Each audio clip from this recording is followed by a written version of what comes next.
দুর্গাপুর সপ্তর্ষি park মোড়ের কাছে শঙ্করপুর যাওয়ার রাস্তার পাশে অবৈধ বালি স্তূপ, দুর্ঘটনার শিকার বাসিন্দারা। দুর্গাপুর শিল্পাঞ্চলের রাস্তার পাশে অবৈধভাবে মজুত করা বালি দুর্ঘটনার কারণ হয়ে দাঁড়িয়েছে। দামোদর ও অজয় নদী থেকে অবৈজ্ঞানিকভাবে বালি তুলে রাস্তার পাশে বড় বড় স্তূপ তৈরি করা হয়েছে। স্থানীয় বাসিন্দারা অভিযোগ করেছেন যে হাওয়াতে বালি রাস্তায় ছড়িয়ে পড়ছে, ফলে প্রতিদিন দুর্ঘটনা ঘটছে। প্রশাসনের কাছে স্তূপগুলো সরিয়ে নেওয়ার আবেদন জানিয়েছেন তারা। বলছি যে এই রাস্তায় দেখুন, রাস্তার উপরে বালিগুলো উপরে পড়ে গেছে, পুরো যখন তখন দুর্ঘটনা ঘটে যেতে পারে, কি বলবেন?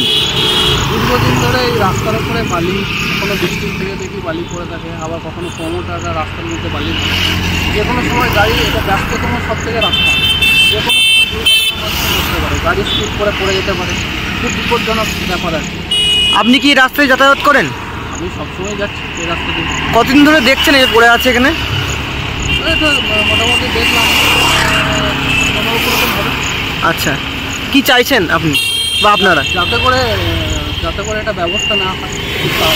আপনার নাম? আমার নাম বিশ্বজিৎ।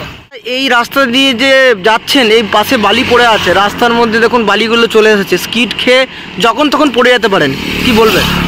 যখন তখন যে কোনো মুহূর্তে দুর্ঘটনা ঘটে যেতে পারে। রাস্তার উপর বালি থেকে রাত্রিবেলা বিশেষ করে অসুবিধা হতে পারে, যারা যাচ্ছে তারা হাই স্পিডে, এই রাস্তাটা এখন বড় রাস্তা হয়েছে, যখন তখন অ্যাক্সিডেন্ট হয়ে যেতে পারে।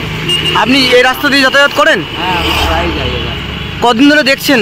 আমি অনেকদিন ধরে দেখছি পড়ে আছে। প্রশাসনকে নজর দিতে হবে। প্রশাসন রাস্তার উপরে এরকমভাবে বালি যে কোনো মুহূর্তে দুর্ঘটনা ঘটে যাবে, কিন্তু এর দায় প্রশাসনের উপর চাপ করবে, সেটা আমি চাই। যে এটা করছে অনিশ্চিত কাজ করছে। আপনার নাম? আমার নাম অজিত।